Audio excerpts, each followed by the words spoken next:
ಆದರೆ ನಾವು ಈಗಾಗಲೇ ಸಾವಿರಾರು ಮನೆಗಳನ್ನು ನೀಡಿದ್ದೇವೆ. ತಾಂಡ ಹಟ್ಟಿ ಕ್ಯಾಂಪ್ಗಳ 1,00,000 ಕುಟುಂಬಗಳಿಗೆ ಹಕ್ಕುಪತ್ರ ನೀಡಿದ್ದೇವೆ. ಸೇಲಂಗೆ ಬಂದ ಪ್ರಧಾನಿ ಮೋದಿ ಅವರು 50,000 ಕುಟುಂಬಗಳಿಗೆ ಹಕ್ಕುಪತ್ರ ಕೊಡುತ್ತೇವೆ ಎಂದರು. ಆದರೆ ಅದು ಕಾರ್ಯರೂಪಕ್ಕೆ ಬರಲಿಲ್ಲ. ಏನ್ರಿ ನಿಮ್ಮದು ಹೇಳ್ತೀರಿ, ನಮಗೆ ಯಡಿಯೂರಪ್ಪನವರ ಸ್ವತಃ ಮೋದಿಯವರು ಬಂದು ಕೊಡಲಿಲ್ಲ, ಏನೇನೋ ಹೇಳಿದರು ಹೋದರು. ಹಿಂಗೆ ಒಬ್ಬನವರೊಬ್ಬ ಆರೋಪ ಪ್ರತ್ಯಾರೋಪ ಮಾಡ್ತಾಯಿದ್ದಾರೆ. ಇದು ಸಹಜ ಪ್ರಜಾಪ್ರಭುತ್ವ, ಇದು ಸೌಂದರ್ಯ, it is the beauty of the democracy. ಆದರೆ ಇದ್ರ ಹಿಂದೆ ನೋವುಗಳಿದ್ದಾವೆ, ಇದ್ರ ಹಿಂದೆ ಅರ್ಧ ಸತ್ಯಗಳಿದ್ದಾವೆ. ಈ ಸತ್ಯ ಆಗ್ಬೇಕಾದ್ರೆ ಏನು ಆಗ್ಬೇಕಾಗಿದೆ? ಯಡಿಯೂರಪ್ಪನವರಿಂದನೂ ಈ ವ್ಯವಸ್ಥೆ ಬದಲಾಗೋದಿಲ್ಲ, ಸಿದ್ದರಾಮಯ್ಯನವರಿಂದನೂ ಏನು ವ್ಯವಸ್ಥೆ ಬದಲಾಗೋದಿಲ್ಲ. ಇದು ಭ್ರಷ್ಟಾಚಾರ ಹೋಗೋದಿಲ್ಲ, ಎಲ್ಲ ಮಕ್ಕಳಿಗೆ ಫ್ರೀ ಎಜುಕೇಷನ್ ಸಿಗೋದಿಲ್ಲ.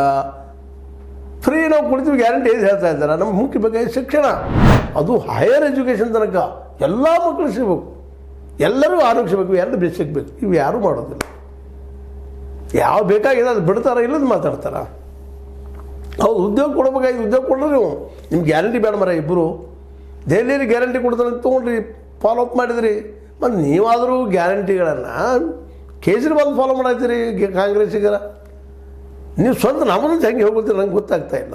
ಯಾಕಂದ್ರೆ ದೆಹಲಿಯಲ್ಲಿ ಶುರು ಮಾಡಿ ಅದರಲ್ಲಿ ಯಶಸ್ವಿ ಆದ ಕಾರಣಕ್ಕನ ಕಾಂಗ್ರೆಸ್ ಮತ್ತು ಬಿ ಜೆ ಪಿಗಳು ಅಲ್ಲಿ ಎಕ್ಕ ಎದ್ದು ಹೋಗಿದ್ದು. ಈಗ ಅದೇ ಪಾಲಿಸಿಯನ್ನು ಇವತ್ತು ಬಿ ಜೆ ಪಿಗರು ದೆಹಲಿಯಲ್ಲಿ ಮಾಡ್ತಾಯಿದ್ದಾರೆ. ಪ್ರಾಮಾಣಿಕವಾಗಿ